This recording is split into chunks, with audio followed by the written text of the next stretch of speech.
Louis Dauphren, votre grand témoin ce matin, et Christine Boutin, ancienne ministre, députée pendant 21 ans, diplômée de théologie également. Elle sait peut-être moins après son retrait de la vie politique. Elle publie une lettre ouverte à qui veut s'engager en politique pour servir la France et les Français.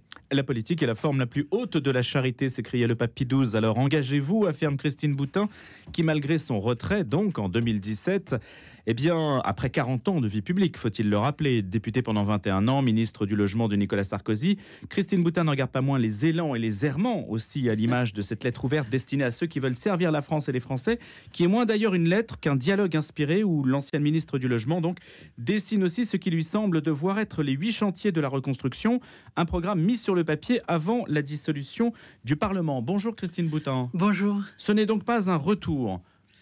Non, vous ne revenez pas. Non, je n'ai pas l'intention de reprendre un mandat électoral du tout. Mais j'ai estimé qu'à mon âge, j'ai 80 ans maintenant, le temps passe, il est... Je n'osais vous le demander. Je pense que mon expérience, je dois la mettre au service des Français. La vie politique, j'aime la France.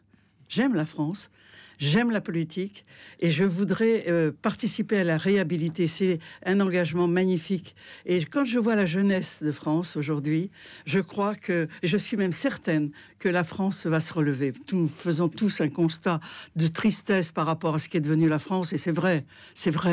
Mais elle est belle, la France. Et elle a des richesses intérieures. Elle a son histoire déjà qui est absolument magnifique. Et des jeunes d'exigence aujourd'hui. Alors, c'est à eux que s'adresse ce livre. C'est vraiment pour eux. Et j'essaie de montrer ce qui ne va pas, les chantiers, j'en propose pour les reconstructions, et je donne quelques moyens pour y trouver, qui sont le résultat de mon expérience. Mais une chose que je voulais vous dire, qui est très personnelle à la radio. Merci à vous, cette fusion entre Radio Notre-Dame et RCF. Je trouve ça absolument magnifique. Et sur le plan symbolique, c'est un bel envoi, une belle lumière envoyée pour l'unité des chrétiens. Je vous en remercie. Merci de vos encouragements, Christine Boutin. Un mot sur votre parcours, parce qu'en fait, pour ceux qui vous connaissent peut-être un petit peu moins, en réalité, vous avez un parcours centriste, une carrière centriste. Absolument. Vous avez adhéré à l'UDF, je crois, en 1982. Oui, absolument. Et vous avez été extrémisé, vous êtes devenu un épouvantail sur les questions de la vie, de l'avortement, etc., au point qu'on vous écrit encore aujourd'hui en tant que ministre de la Famille. C'est quand même extraordinaire. Oui, écoutez... Vous ne l'avez jamais été? Non, j'ai jamais été ministre de la Famille, mais j'ai été ministre du Logement, c'était un très beau ministère, et je pense qu'il était intelligent de ne pas me donner la famille, parce que là, j'aurais été en conflit de façon permanente. Le regard que l'on posait déjà en 2007 et 2009 sous Sarkozy, que je tiens à remercier du reste de m'avoir donné cette belle responsabilité, ce qui me permet d'avoir un éventail général sur la vie politique. J'aurais été en conflit permanent, naturellement. La famille, c'est complètement ringard. La famille et défendre la vie. Pourquoi j'ai été ostracisé? Parce que j'ai toujours été très clair, dès mon premier mandat, en 1977, j'ai dit que j'étais contre l'avortement. Et ça, c'est quelque chose qui est intouchable. Du reste, quand je vois le résultat aujourd'hui, où l'on met l'avortement dans la Constitution, mais c'est invraisemblable pour moi. C'est d'autant plus que personne ne le réclamait, que ce n'était pas nécessaire, mais toucher à la vie. Et ce que j'ai compris, cher Louis Dauphren, ce que j'ai compris, c'est que lorsqu'on touche à la vie, on touche à l'essentiel. Et aujourd'hui, je le dis dans mon livre, ce qui est véritable enjeu aujourd'hui, tout le monde est là en train de pleurer sur la situation de la France, et moi aussi je pleure sur son déclin. Mais aujourd'hui, ce qui est en jeu, c'est l'homme, c'est son avenir. L'homme est en péril. Mais qui menace, Christine Boutin? Mais nous tous. Parce que nous ne sommes pas, et en particulier les chrétiens, nous devons nous lever et nous devons parler. Nous devons dire ce à quoi nous croyons. Vous avez montré l'unité RCF Radio Notre-Dame. Nous, chacun d'entre nous, dans notre cœur, nous devons montrer l'unité et être fiers d'être catholiques. Nous devons être fiers et le dire. Nous avons peur. Je voudrais vous citer Ibrahim Mahalouf, qui est un trompettiste. Et j'ai vu un de ses interviews où il disait, on lui posait la question, mais est-ce que c'est moderne de croire? Il a répondu, la modernité, c'est l'horizontal. Le spirituel, c'est le vertical. Donc nous avons, la richesse de notre foi, et nous devons l'affirmer sans avoir peur, même si on se moque de nous, même si on nous ringardise, ça n'a aucune importance. Ce qui est important, c'est le regard de Dieu. Le reste, sans intérêt. Mais Christine Boutin, dans quelques jours, Emmanuel Macron sera à Notre-Dame de Paris. Le monde entier regardera Notre-Dame de Paris. De quoi vous plaignez-vous? Je ne suis pas du tout favorable. Je fais partie des Français hostiles à ce que le président de la République, quel qu'il soit, prenne la parole à Notre-Dame. Radio Notre-Dame, vous savez qu'il y a une polémique là-dessus. La loi de 1905 est tout à fait claire. Elle a même été réformée en 2021. Et je ne trouve pas normal. J'espère que M. Macron saura, puisque c'est ce qui doit se faire, mais enfin c'est invraisemblable. Dans la séparation de l'Église et de l'État auquel on parle tant, le président de la République, naturellement, a une parole politique. Et cette parole politique n'a pas à avoir lieu dans Notre-Dame. Il n'y a pas une forme de reconnaissance? Écoutez, les reconnaissances de M. Macron, il est très habile, il est très intelligent, il est très fin, il est très séduisant, il a des tas de qualités. Mais en tous les cas, quand j'ai entendu son discours des Bernardins, à l'époque, j'étais ministre, tout le monde s'est levé pour applaudir, c'était une honte. Je vous le dis. Une honte, le discours des Bernardins? Ah oui, absolument, absolument. Il s'est fichu de nous complètement, en disant « Oui, oui, vous êtes très bien, les amis, dites ce que vous avez à dire, mais j'en ai rien à faire. » Voilà, donc non, franchement, j'espère qu'il saura trouver la bonne mesure. Mais je trouve scandaleux, et de je ne comprends pas, c'est contraire à la loi de 1905, revue, réformée en 2021, dit très clairement qu'il ne doit pas y avoir de parole politique dans un établissement religieux, une église ou une cathédrale. En tout cas, le pape François préfère aller en Corse, apparemment. Oui, mais vous savez, beaucoup de personnes se posent la question sur le pape François. Parfois, il est déroutant. Mais si on regarde bien la ligne, on peut comprendre dans les symboles. Vous faites bien de souligner cela. Comment se fait-il que le pape François ne vienne pas en France? Il va à Marseille, mais il ne vient pas en France. Il va en Corse, mais il ne vient pas en France. Il faut dire que la France n'est pas quand même exemplaire aujourd'hui dans toutes les vertus essentielles qui doivent conduire la dignité de l'homme. Christine Boutin, est-ce qu'il y a une personne, si aujourd'hui je prends le cas de Bruno Retailleau, oui, sur la question de l'immigration, puisque votre chapitre 4, c'est la gestion difficile, indiquez-vous de manière un petit peu peut-être ironique ou euphémisée, dans ce chapitre 4, la gestion difficile de l'immigration, c'est le moins qu'on puisse dire, serait-on tenté de dire. Et qu'est-ce que vous conseilleriez aujourd'hui à un Bruno Retailleau, qui a un discours qui représente une ligne quand même ferme par rapport à Michel Barnier? Quand j'ai mis difficile de l'immigration, c'est pas par ironie, c'est parce que il s'agit de personnes humaines. Et naturellement, quand il s'agit de traiter les personnes humaines, c'est toujours compliqué.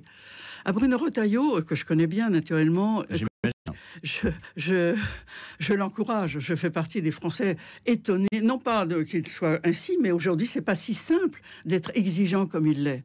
Et c'est dans sa mission. Et je trouve que Bruno Retailleau est véritablement, je le soutiens à fond. Et pourquoi est-il aussi ferme? Mais dans quoi le soutenez-vous?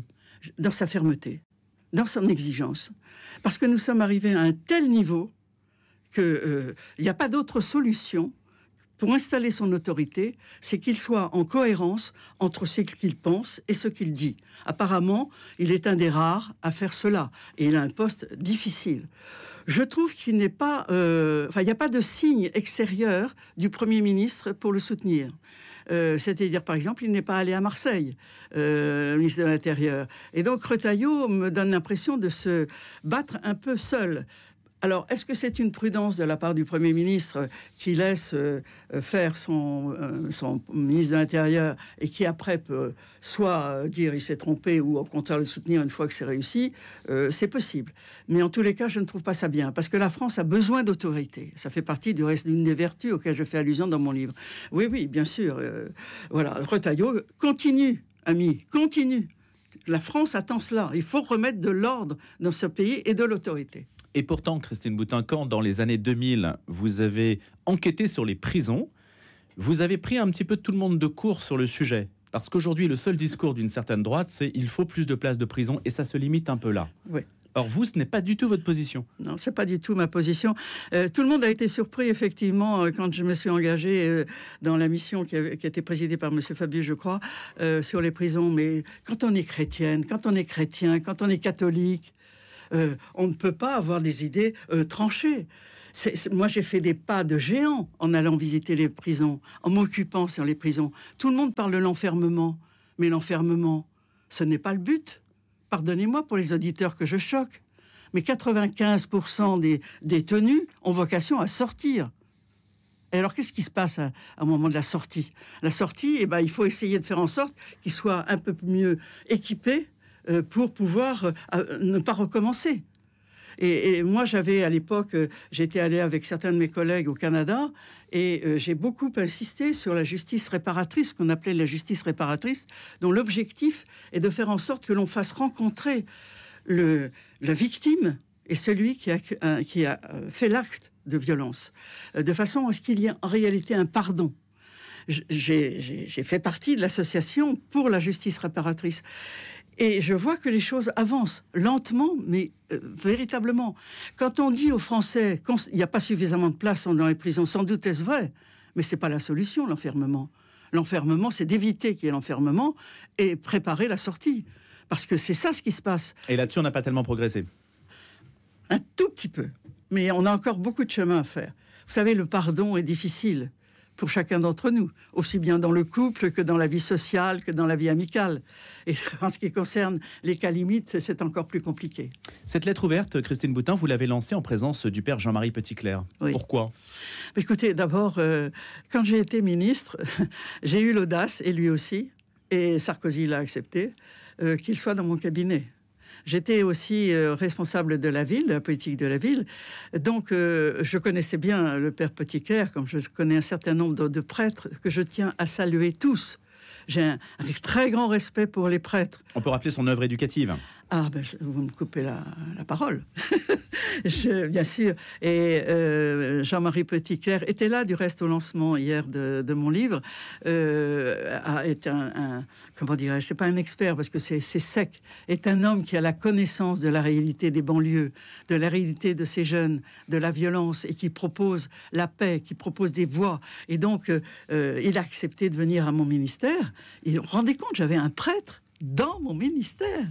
Et il a accepté, et son œuvre aussi. Donc, ce n'était pas contraire à la laïcité? Oh, écoutez, la laïcité, j'en parle dans ce livre. Je pense qu'il y a une erreur profonde dans l'interprétation que nous faisons en France sur la laïcité. La laïcité, vous savez, c'est que Jésus, on lui pose la question, comment doit-on faire par rapport à César? Et César Jésus prend une pièce de monnaie. D'un côté, il y a César, et de l'autre côté, il y a Dieu. Et nous avons traduit ça en France et ailleurs aussi comme une séparation entre vie publique et vie privée. Eh bien, c'est notre drame. Si nous n'avons pas l'unité dans nous-mêmes, dans nos consciences, entre ce que nous pensons et ce que nous faisons, il y a une rupture. Et là, aujourd'hui, moi, j'ai entendu des hommes politiques, et je le dis dans mon livre, qui me disaient, Christine, on partage tes idées, mais on ne veut pas l'imposer à nos amis, à nos électeurs. Et je pense surtout à ce que vous, journalistes, vous allez penser de ma réponse. Donc, je donne une réponse adaptée à ce que croient les journalistes. Et ça, c'est une erreur majeure. L'homme est à l'image de Dieu. Quand on met la monnaie du côté de César, c'est pour les choses terrestres. En ce qui concerne Dieu, eh bien, nous sommes, chacun d'entre nous, à l'image de Dieu. Il n'y a pas de séparation. Christine Boutin, en 94, c'est donc il y a déjà quelques années, c'est une année anniversaire aujourd'hui, vous avez fondé l'Alliance pour les droits de la vie qui est devenue Alliance Vita. Il y a une perspective, c'est le retour du débat sur la fin de vie. Voilà. Est-ce que vous pensez aujourd'hui qu'il y a une réponse adaptée de ceux qui essaient de faire réfléchir la société sur cette question-là qui semble déjà admise? Est-ce qu'il y a un moyen, un levier? Est-ce que aussi votre carrière et votre réseau permettraient éventuellement d'en parler de manière judicieuse à ceux qui vont décider? Écoutez, je pense que l'Alliance pour les droits de la vie, Vita maintenant, est une très belle œuvre dont je suis très fier, et je tiens à saluer Tuc Duvalderville qui a porté cette association de façon magnifique. Ils font un travail splendide. Vous savez, à l'époque, quand j'ai créé cette association, c'est parce qu'on parlait de bioéthique, et la bioéthique, on ne savait même pas ce que ça voulait dire. Et il fallait former. Et il y a une œuvre de formation très importante. Et maintenant, il y a plusieurs milliers de personnes qui ont été formées par Vita. Aujourd'hui, on n'est pas vraiment dans le dialogue.